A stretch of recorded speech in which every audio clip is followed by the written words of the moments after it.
नमस्कार दोस्तों, मैं हूं विवेक और आप सभी का स्वागत है आपके अपने यूट्यूब चैनल विवेक मैथ्स पर। दोस्तों, आज के इस क्लास में हम लोग class 12 math chapter matrix exercise 5.1 केसीज इन बुक के क्वेश्चन नंबर 7 से हम लोग सॉल्व करेंगे। पिछली क्लास में हम लोग क्वेश्चन नंबर 6 तक सॉल्व किया था और आज की क्लास में क्वेश्चन नंबर 7 से सॉल्व करेंगे। तो चलिए बिना देरी करते हुए क्लास को शुरू करते हैं।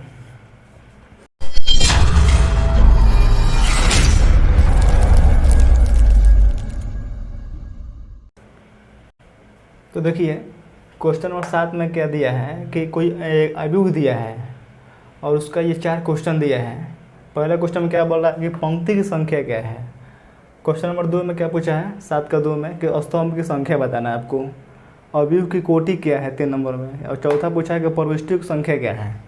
तो चलिए हम एक एक करके क्वेश्चन को सॉल्व करते हैं। क्वेश्चन 7 को हम सॉल्व करते हैं।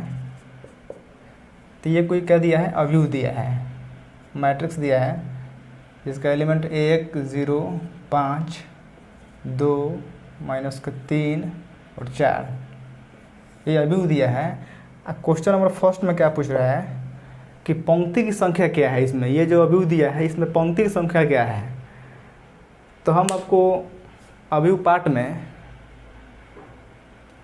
आपको बताया था कि पंक्ति की संख्या कैसे निकालते हैं और स्तंभ की संख्या कैसे निकालते हैं। तो देखिए इसमें पंक्ति की संख्या क्या होता है। तो मैंने अवयव के पार्ट 1 क्लास में बताया था कि पंक्ति की संख्या होता है कि जो पड़े हो वो पंक्ति होता है और जो खड़े हो क्या होता है, स्तंभ होता है।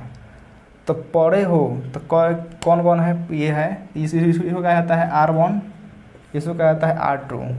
तो ये क्या होता है, पंक्ति की संख्या होता है। और ये क्या होता है, कॉलम होता है। जो खड़े हो वो क्या होता है, स्तंभ होता है यानी कॉलम होता है।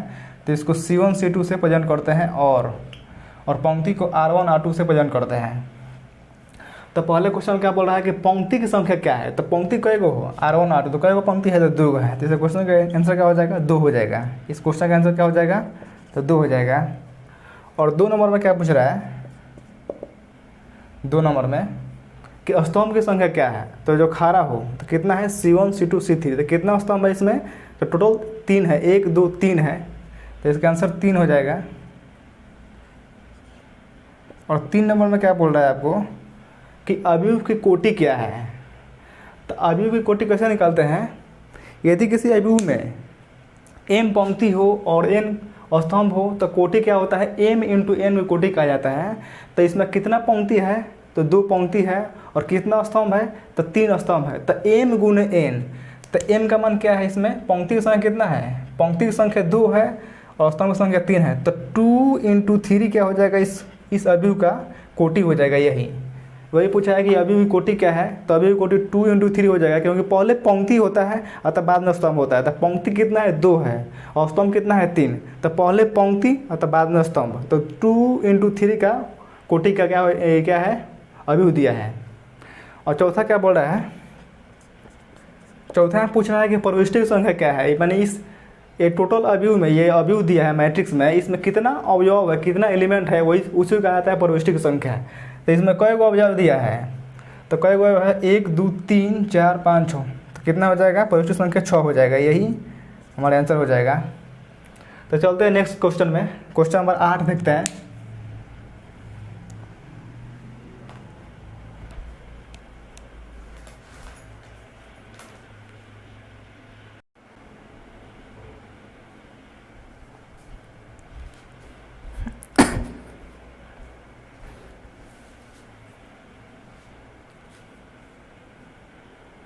तो देखिए क्वेश्चन 8 नंबर में क्या बोल रहा है कि माना कि ए कोई अवयव दिया है, तो निम्नलिखित में कौन सत्य है। यानी कि इस क्वेश्चन में हमको देखना है कि कौन सत्य है और कौन असत्य है।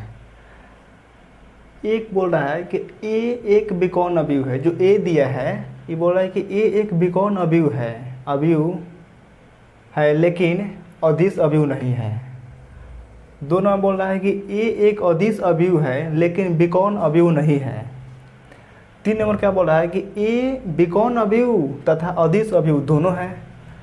तो इस क्वेश्चन सॉल्व करने के लिए सबसे पहले आपको पता होना चाहिए कि विकर्ण अवयव क्या होता है और अदिश अवयव क्या होता है। तो देखिए हम बता रहे हैं कि विकर्ण अवयव क्या होता है। तो समझ लीजिए कि विकर्ण अवयव क्या होता क्या है। विकर्ण अवयव जिसको हम लोग इंग्लिश में डायगोनल मैट्रिक्स बोलते हैं।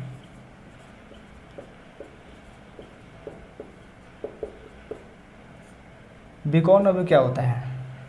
तो वैसा अवयव जिसके मुख्य विकर्ण के अतिरिक्त सभी अवयव शून्य हो तो विकर्ण अवयव कहलाता है। जैसे एग्जाम्पल समझिए, जैसे कि ये कोई मैट्रिक्स दिया है 0 0 5 0 0 6, तो ये क्या है? ये एक विकर्ण अवयव है। हम क्या बोले हैं कि विकर्ण अवयव वैसा अवयव जिसके मुख्य विकर्ण के अतिरिक्त, ये क्या होता है? ये मुख्य विकर्ण होता है डायगोनल मैट्रिक्स।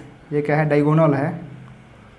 जिसके मुख्य विकर्ण के अतिरिक्त सभी अवयव क्या हो? शून्य हो, तो क्या कहलाता है? विकर्ण अवयव कहलाता है। विकर्ण अवयव वो होता है कि मुख्य विकर्ण के अतिरिक्त सभी अवयव क्या होना चाहिए? शून्य होना चाहिए। तो ये क्या है? विकर्ण अवयव है। अब हम जानेंगे कि अदिश अवयव क्या होता है। अदिश अवयव, अदिश अवयव क्या होता है? देखिए अदिश अवयव जिसको हम लोग इंग्लिश में स्केलर मैट्रिक्स बोलते हैं। स्केलर मैट्रिक्स ये क्या होता है? तो ये सेम विकर्ण अवयव के जैसा है। इसमें क्या फ़र्क है? इसमें इसका परिभाषा ये होता है यह कि वैसा मैट्रिक्स जिसके मुख्य विकर्ण के अतिरिक्त सभी अवयव क्या होना चाहिए? शून्य होना चाहिए। लेकिन मुख्य विकर्ण के सभी अवयव क्या होना चाहिए? समान होना चाहिए।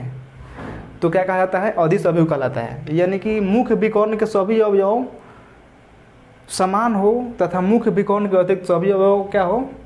शून्य होना चाहिए। जैसे एग्जाम्पल समझते हैं, जैसे कि 2 0 0 0 2 0 0 0 2, तो ये क्या होता है? ये अदिश अवयव है। कैसे? क्योंकि मुख्य विकर्ण के सभी अवयव क्या है? समान है तथा मुख्य विकर्ण के अतिरिक्त सभी अवयव क्या है? शून्य है और मुख्य विकर्ण के सभी अवयव आपस में क्या है? समान है। तो क्या होता है? अदिश अवयव कहलाता है। तो इसमें चेक करना है कि कौन सत्य है, तब हम आसानी से पहचान लेंगे कौन सत्य है और कौन असत्य है। तो देखिए पहला बोल रहा है कि ए एक विकर्ण अवयव है। तो क्या विकर्ण अवयव है? इसका मुख्य विकर्ण के अतिरिक्त सभी अवयव शून्य दिया है। तो हाँ, तो ये तो बात सही है कि एक विकर्ण अवयव है, लेकिन अदिश अवयव नहीं है। ये बात सत्य है। तो हमारा आंसर क्या हो जाएगा? ये हो जाएगा, जो कि राइट दे रहा है कि ये एक विकर्ण अवयव है लेकिन अदिश अवयव नहीं है। अदिश अवयव इसलिए नहीं है क्योंकि मुख्य विकर्ण के सभी अवयव क्या है? समान नहीं है। और ये तो सारा सा गलती है कि एक अदिश अवयव है, अदिश अवयव नहीं है। तो आंसर क्या हो जाएगा? ये हो जाएगा। तो मिलते हैं आपको नेक्स्ट क्लास में।